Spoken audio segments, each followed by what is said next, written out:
Hello everyone, welcome to logical education. I am Raksha Raghuvanshi और इस lecture में हम बुद्ध के अवशेष की इम्पोर्टेंस के बारे में जानेंगे। इन अवशेष को कहाँ से प्राप्त किया गया है और इनकी क्या इम्पोर्टेंस है वो जानेंगे। बुद्ध के अवशेष को रिसेंटली इंडिया से मंगोलिया भेजा गया है। ये मंगोलिया क्यों भेजे गए हैं वो भी देखेंगे। 4 अवशेष भेजे गए हैं मंगोलिया, तो यहाँ पे इसीलिए ये न्यूज़ में है, इसके बारे में डिस्कस करना है। काफ़ी कुछ इंपॉर्टेंट आपको जानने को मिलेगा, तो चलिए स्टार्ट करते हैं। आपको वीडियो को ध्यान से देखना है लास्ट तक और इसको लाइक कर देना है और अपने फ्रेंड्स के साथ शेयर कर देना है। और आपने चैनल को सब्सक्राइब नहीं किया है तो मोर इम्पॉर्टेंटली आप इसको सब्सक्राइब कर लें, जिससे कि नेक्स्ट वीडियोस के अपडेट्स आपको मिल जाए। देखिए, ये जो 4 होली रेलिक्स हैं, 4 अवशेष हैं बुद्धा के, ये हमेशा के लिए मंगोलिया नहीं भेजे गए हैं। ये सिर्फ 11 डेज के लिए भेजे गए हैं। बुद्ध पूर्णिमा के अवसर पर जहाँ सब जगह पे मनाई जाती है, ऐसे ही मंगोलिया में भी बुद्ध को मानने वाले लोग हैं, तो यहाँ पर भी बुद्ध पूर्णिमा का सेलिब्रेशन है। और वहाँ की गवर्नमेंट ने बोला कि हमारे यहाँ पे आप अपने जो अवशेष हैं वो भेजें और इसका लोग आके दर्शन करें, देखें और ये सब चीज़, ठीक है। तो इसी वजह से मंगोलिया ये भेजे गए हैं। और यहाँ पर 25 मेंबर डेलीगेशन, जिसमें यूनियन लॉ मिनिस्टर किरण रिजिजू भी हैं, ये भी गए वहाँ पे, ये लेके गए और ये हेलीकॉप्टर में स्पेशली गवर्नमेंट ने भेजे हैं। और ये कहाँ पर रखे जाएंगे, तो वात्सगन टेम्पल गंजन मोनास्ट्री कॉम्प्लेक्स में जो मंगोलिया है वहाँ पे रखा जाएगा। तो यहाँ पे जो बुद्ध पूर्णिमा का सेलिब्रेशन है उस सेलिब्रेशन में ये रखे जाएंगे, जैसे कि भगवान किसी सेलिब्रेशन में रखे जाते हैं, फिर उनको आके लोग देखते हैं, पूजा करते हैं, सेम उसी तरह से ये जो रिलिक्स हैं वो भी मंगोलिया में रखे जाएंगे। मंगोलिया और इंडिया का रिलेशन 2015 में हमारे प्राइम मिनिस्टर जी गए थे, और इसके अलावा भी हमारा सांस्कृतिक रिलेशन है। हमारी फिजिकल बॉर्डर तो नहीं मिलती है, सांस्कृतिक रिलेशन इस तरह से, हम भी बुद्धा को मानते हैं और वो भी बुद्धा को मानते हैं, तो हमारा जो रिलेशन है वो और स्ट्रांग हो, और इसी वजह से ये किया गया है, ठीक है। ओके, तो अब बात आती है कि रिलिक्स क्या है, कहाँ से मिले हैं। तो जो बुद्धिस्ट हैं वो ऐसा बिलीव करते हैं कि जो बुद्ध को साल्वेशन प्राप्त हुआ था, जो उनका, आप नॉर्मल लैंग्वेज में बोल सकते हो कि वो भगवान, मतलब उनकी जब मृत्यु हुई थी तो उसको साल्वेशन बोला जाता है। तो बुद्ध को जब साल्वेशन प्राप्त हुआ था वो कहाँ पे हुआ था, उत्तर प्रदेश के कुशीनगर डिस्ट्रिक्ट में हुआ था। तो यहाँ पे क्या हुआ, कुशीनगर में मल्लाज रहते थे, उन्होंने क्या किया, उन्होंने इनका अंतिम संस्कार किया। और अंतिम संस्कार एक यूनिवर्सल किंग की तरह किया, एक भगवान की तरह इनका अंतिम संस्कार किया गया। और उनके जो भी अवशेष थे ना, उन सभी अवशेष को 8 शेयर में डिवाइड कर दिया। कितना? 8 शेयर में डिवाइड कर दिया, और इन 8 शेयर्स को डिस्ट्रीब्यूट कर दिया इन सभी में, ठीक है। 8 शेयर को इन सभी में डिस्ट्रीब्यूट कर दिया। अजात शत्रु को दिया गया, जो मगध के राजा थे, ठीक है। इसके अलावा लिच्छवी के राजा वैशाली में दिए गए, ठीक है। शाक्य कपिलवस्तु में रहते थे, मल्लाज कुशीनगर में, ठीक है, कुशीनगर डिस्ट्रिक्ट में इन्हीं लोगों ने किया था, ठीक है।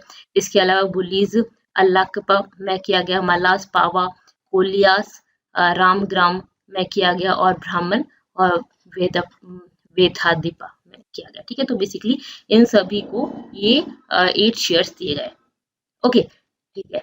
अब क्या हुआ बाद में, ये क्यों दिए गए थे, क्योंकि इन सभी के ऊपर स्तूप बनाया जाए, ठीक है। तो यहाँ पर ये ये इनके रेलिक्स, इनके जो अवशेष हैं उन पर क्या किया जाए, स्तूप बनाया जाए। तो बेसिकली ये इसीलिए दिए गए थे। बाद में 2 और स्तूप बनाए गए, ठीक है। 2 और स्तूप कहाँ पर बनाने के लिए, एक तो अर्न वो राख थी, और दूसरा जो जो उनको जलाया था बेसिकली, ठीक है। तो उस दोनों पर भी उनको भी कलेक्ट किया गया, ठीक है, क्लियर है। तो यहाँ पे भी ये भी कलेक्ट किए गए, तो इस तरह से स्तूप बनाने के लिए था। बाद में क्या हुआ, अशोक जो बुद्ध के बहुत बड़े फॉलोअर थे, बुद्ध को मानने वाले राजा थे अशोक, 272 से लेके 232 BC तक इनका राज था। ये बुद्ध के बहुत बड़े फॉलोअर थे, और उन्होंने क्या किया, ये जो 8 स्तूप थे ना, उनमें से 7 को ओपन कर लिया, ठीक है। उन स्तूप को ओपन किया, और फिर क्या किया, उनका जो मेजर पोर्शन था बेसिकली वो कलेक्ट कर लिया। और कलेक्ट क्यों किया, उन्होंने 84,000 स्तूप बनाने थे, ठीक है। तो उनको बनाने के लिए इसको कलेक्ट किया, मतलब बेसिकली इनका भी वही था कि स्तूप बनाने हैं, तो उन्होंने बहुत सारे स्तूप बनवाए, और उन स्तूप में, मतलब बेसिकली मंदिर में पूजा के लिए इन्होंने उनको रखा, ठीक है। तो यहाँ पे ये जो बुद्धा के अवशेष थे, यहाँ से इन्होंने ओपन करके कलेक्ट कर लिए और फिर स्तूपों में रखवा दिए, ठीक है। तो बेसिकली इन्होंने ये किया गया, ठीक है, in an effort to popularise Buddhism, जिससे कि बुद्धिज्म को ये पॉपुलराइज कर पाए। इन्होंने श्रीलंका भी भेजा था अपने बेटे बेटी को, ठीक है। और जो बुद्ध धर्म है उसको उसका प्रचार हो सके, और स्तूप जो है बहुत सारे स्तूप वगैरह बनाने के लिए इन्होंने मेजर पोर्शन मतलब बेसिकली इसको ओपन करा लिया और उनके वो उठा के फिर अलग अलग जगह पे रखने के लिए कर दिया। ठीक है, ओके। अब बेसिकली क्या हुआ, हमें कैसे पता चला कि ये जो कपिलवस्तु के रिलिक्स कैसे मिले, तो यहाँ पे डिस्कवरी हुई कब 1898 में। ठीक है, यहाँ पे इस तरह का एक कास्केट मिला, बेसिकली एक बॉक्स या आप एक कलश टाइप का बोल सकते हो, इस तरह का कलश मिला। इसमें क्या हुआ, देखो यहाँ पे आपको ये लिखा हुआ दिख रहा है। ठीक है, तो यहाँ पे ये कहाँ पे मिला था, पिपराहवा में ये मिला था, ये यूपी में ही है। ठीक है, यूपी सिद्धार्थ नगर में जो जगह है वहां पे मिला, बेसिकली सिद्धार्थ नगर के पास में।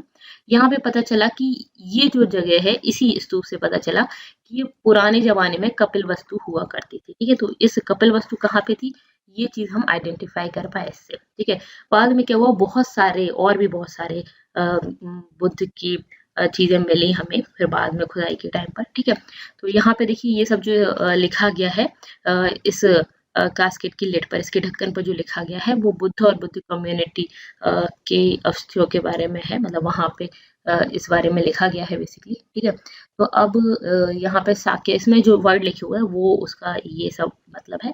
यहाँ पे काफी कुछ लिखा हुआ है कि देखिए इस ये सब जो लिखा हुआ है ये चीजें वहां पे लिखी हुई है। ठीक है, ये वर्ड्स हैं तो वो आपको समझ नहीं आएंगे क्या लिखा हुआ है। ठीक है, तो बेसिकली ये लिखा गया है। ठीक है, in association with their sisters, with their children and with their wifes. ठीक है, the shine of relics of Buddha, the august one is that of the Sakyas. ठीक है, तो बेसिकली इस बारे में लिखा है, जिससे हमें पता चला कि यहाँ पे कपिलवस्तु है। ठीक है, ये सब चीजें पता चली according to the record with the ministry of culture. बाद में बहुत सारे एक्सप्लोरेशंस और भी हुए। ठीक है, अब यहाँ पे अगर हम और बात करें तो 1971-77 के बीच में ASI ने और भी स्तूप का एक्सकेवेशन किया। ये कहाँ पे, इसमें 3 स्टेजेस ऑफ कंस्ट्रक्शन के बारे में पता चला।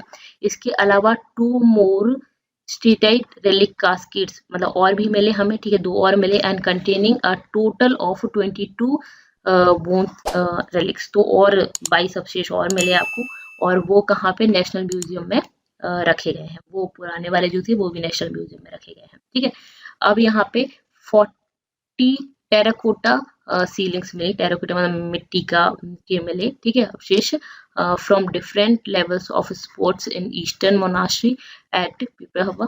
ठीक है, तो बेसिकली यहाँ पे मिले और इनमें भी इस तरह से लिखे हुए थे, जिससे पता चला इसका मतलब क्या है, community of Buddhist monks of Kapilavastu living in Devaputra Vihara. ठीक है, तो ये इस जगह का बारे में पता चला और यहाँ पे कम्युनिस्ट मॉन्क्स रहते थे, इस बारे में भी पता चला। ठीक है, तो ये सब बेसिकली लिखे हुए है यहाँ पे Brahmi script of 1st and 2nd centuries which established that Piprahwa was the ancient Kapilavastu. इससे ये वाली बात पता चली हमें। ठीक है, तो बेसिकली ये सब चीजें इस पे लिखी हुई थी, काफी सारे हमें उनके अवशेष मिले। ठीक है, okay. Alex will accorded that the status of state guest in Mongolia. अब यहाँ पे मंगोलिया में एज अ स्टेट गेस्ट जाएंगे and will be taken in the same climate control case in which they kept in national museum. ठीक है, तो basically national museum में जिस तरह से इनको रखा गया है सेम वैसा का वैसा उसी चीज में रख के मंगोलिया ले जाया जाएगा। मंगोलिया में ले जाया गया है, पहुंच चुके हैं, और वहां पे स्टेट गेस्ट की तरह ये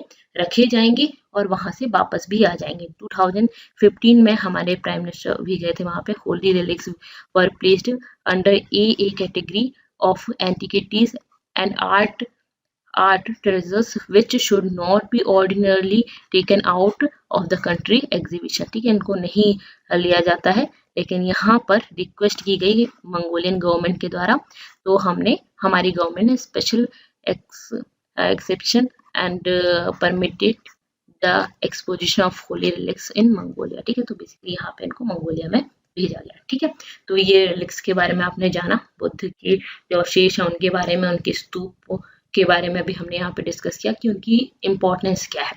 ओके, अब अगर आप इन वीडियोस की PDF चाहते हैं तो टेलीग्राम चैनल को ज्वाइन कर सकते हैं। ये डिस्क्रिप्शन में लिंक आपको मिल जाएगी, वहाँ पे आप क्लिक करेंगे तो टेलीग्राम चैनल पे पहुंच जाएंगे। इसके अलावा आप इंस्टा फेसबुक पर भी मुझसे जुड़ सकते हैं। That's all for this lecture. Thank you so much, thanks for watching. अगर पसंद आता है तो लाइक करना है, चैनल को सब्सक्राइब करना है और अपने फ्रेंड्स के साथ शेयर कर देना है। Thank you so much.